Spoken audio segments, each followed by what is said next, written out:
Yep. I completely agree. However, I'm going to make a point here that if you keep doing things for free, people stop valuing your time.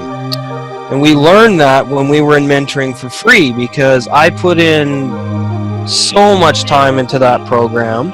I did so many training calls for the whole organization, and I never saw a dime. So I think giving some of yourself for free is okay. Doing it too much is counterproductive. Well, that's what I was just going to say. You can't give away the cart and the horse. You know, you give away little bits that, you know, are tidbits and you know, enough to give them value, but you know, give them that value, but then let that play itself out to where then they see the value of what you have, and then moves them to go to that next step. Yeah. Well, the distinction. Right. You got the tantalizing. I'll be right back. The tantalizing, I guess, would be just showcasing what the features are, but then the person that would inquire about your services, you can go into more depth, but I get so much out of new people. Jim, I'm so glad that you're here, because I get so much from new people when they come in, and I just get to network and experience what other people are doing, and it quite often will bring something back to mind that in 11 years you overlooked or you put on the back burner, and you didn't use that recently, and you'll go back and employ a attribute that will just bring freshness to what you're doing. So I'm always wanting to hear what other people say. Well, I kind of want to draw a distinction, kind of wrapping up what a few people have said, in that there's a difference between giving away of yourself personally, your emotions, who you are, whatever, for the purposes of getting to know someone and build a relationship, which is the subject of this particular session. That's different than giving away services and products. I don't give away anything for free, but I give of myself freely in order to make a difference in people's lives and build relationships. And there obviously is a huge difference. I mean, if once they know what I do, they go, hey, you know, can you do this for me? You know, well, yeah, I can. It's this much money. You know, that's not what we're really talking about here. What we're talking about here is how to find partners and how to build relationships and have successful partnership relationships, whatever that means to you, be it network marketing or just collaborations or whatever it is that you're trying to accomplish. But I think there's a distinct difference there between the two. So to me, when I say consultative selling, and I really try to remove the word selling from a lot of my language now, because it makes people's guards go up when you use selling language, is it's like I say, I really honestly am trying these days to make it all about them, who they are, what they're trying to accomplish. And then only, it's like someone gave me an analogy once. Your agenda is all the things you want to say about your product or service. Okay, it's you know, the size of your company and how great your product is. You've got the best berry in the world or whatever's going on. Consider that agenda is in your briefcase. Okay, you have a briefcase and that agenda is in your briefcase. And the analogy is you're getting ready to walk into someone's house and have a conversation, be that on the phone or face to face or whatever. The thing to look at is when you walk into their house, you leave your briefcase on the porch. Which means once you start to have that first conversation, it's not about your agenda, it's about them.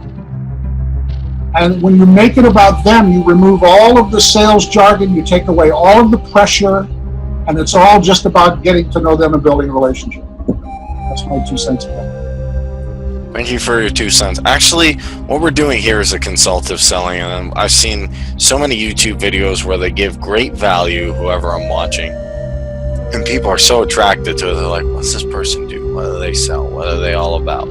What are they interested in? They'll go, and I even do this, click around and see like, who is this person? Do they enjoy this? Do they have a health drink?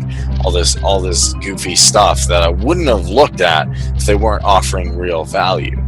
And even I'm working with my friend Isaac to just deliver crazy value in the internet marketing world. And what this is going to do is it's going to show people that when you create value on a consistent basis and you give of yourself, and I'm not saying, throwing out your wallet and then throwing tons of money down the drain, just giving of yourself, giving of your time. And then when you can do that effectively and you can inspire other people to say, hey, so-and-so has a message, or these people have a message. Some people may buy from you, some people may partner with you at that point, and some people may be promoting for you, saying, hey, I just saw Kareem and Chris on the Power Hour. I never thought I could be an entrepreneur, but maybe it's possible. Maybe if I work with them, they can show me a couple of things. It comes down to that. Any thoughts on that?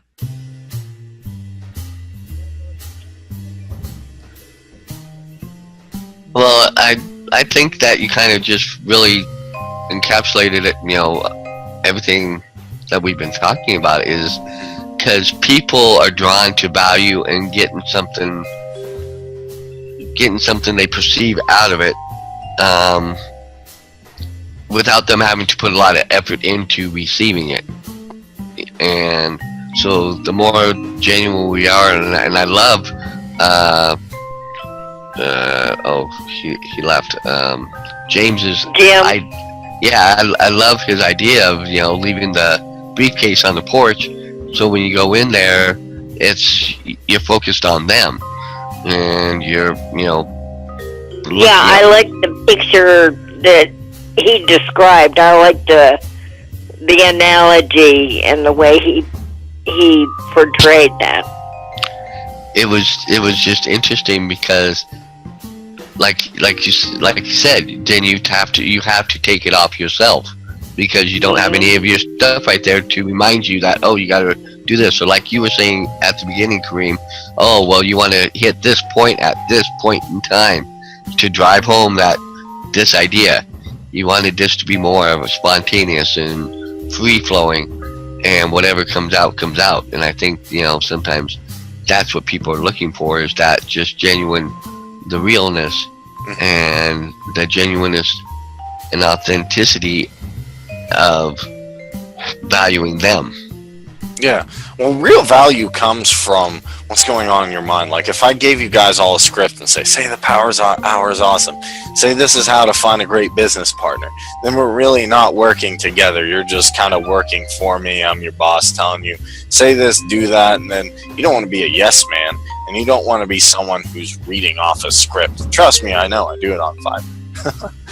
But besides that, there's a power in giving value when it's coming from you without anybody creating a filter, without anybody telling you what to say. You just go off and be yourself. And that's why people like actors. I'm thoroughly convinced. The reason people want to watch actors is they're not afraid to be themselves.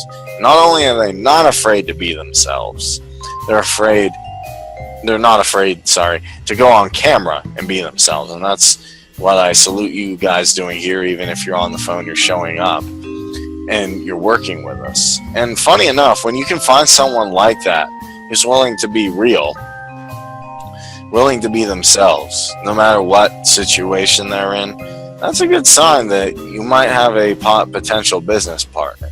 That's a good sign someone's not fake. And there's a lot of fake people, especially on Facebook and Google. But if you can find out who's genuine, who's not out there to make you read a script, to make you say what they want, but to help you and see where they can be part of your life, then I think you found a solid business partner, and that somebody will stay. I agree.